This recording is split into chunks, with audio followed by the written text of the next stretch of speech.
wanna be a little more in control. Mr. Shalhoub, And the gum you ordered? yeah, thank you. Is that the right gum? What took you so long? I'm so sorry. I was like, because I've been waiting like for 4 minutes. Yes, I'm so sorry. And it'll never happen again? Yeah, I had to find the right vanilla that's envelope. not the I'm so right sorry. one.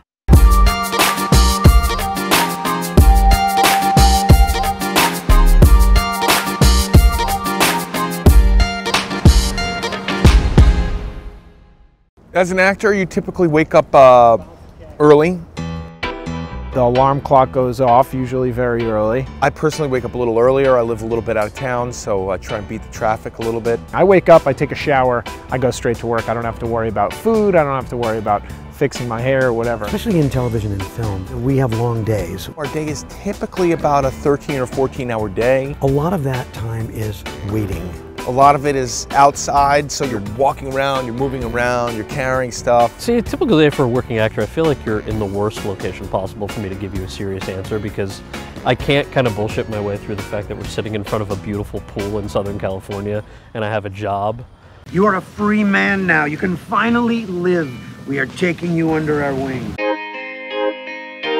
Of those 12 or 14 hours, you're actually only acting maybe 45 minutes of that. I mean, it sounds crazy, but that's actually true. You have to kind of really be ready to just bring it all together, bring all your concentration into focus, and just deliver it on their schedule. Let's say you have a high energy scene where you're like yelling at somebody or doing something, you just have to sort of keep your energy up. And delivering believable, sort of grounded performance. It's a very competitive profession. There's no shortage of talent, certainly, I think. Sometimes you're fortunate enough to work for years at a time, and then you'll go through a long stretch. I try not to think too far into the future, because it really gives me anxiety. So I'm just happy to have like work, and I'm accounting for this amount of work that I have right now. This is what I've been missing. I was with Sarah for so long, going to farmers markets and dinner parties. I lost touch with my guy friend. The majority of the time, I think, spent as an actor is auditioning or trying to audition.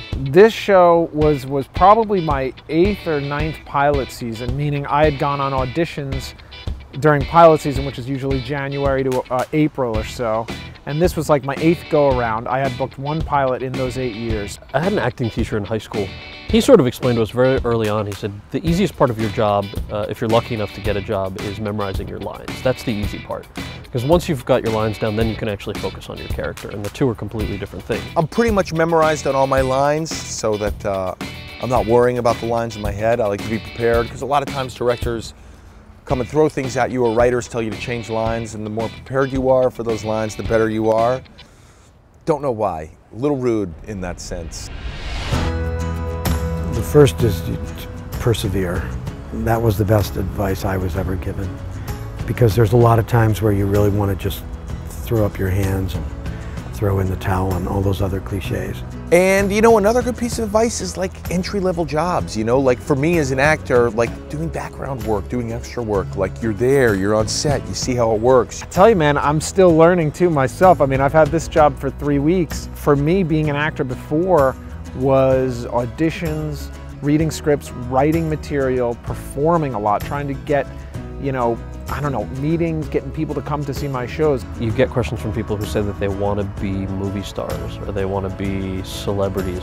And my response is always the same. I think this goes for most actors who I've talked to, which is that's not a profession. Like when you do your taxes at the end of the year, you don't fill out movie star. That's not a tax code or anything, right? Ego comes into play, and you have to kind of really be careful to keep that in check. I think it was Stanislavski who said, love the art in yourself, not yourself in the art.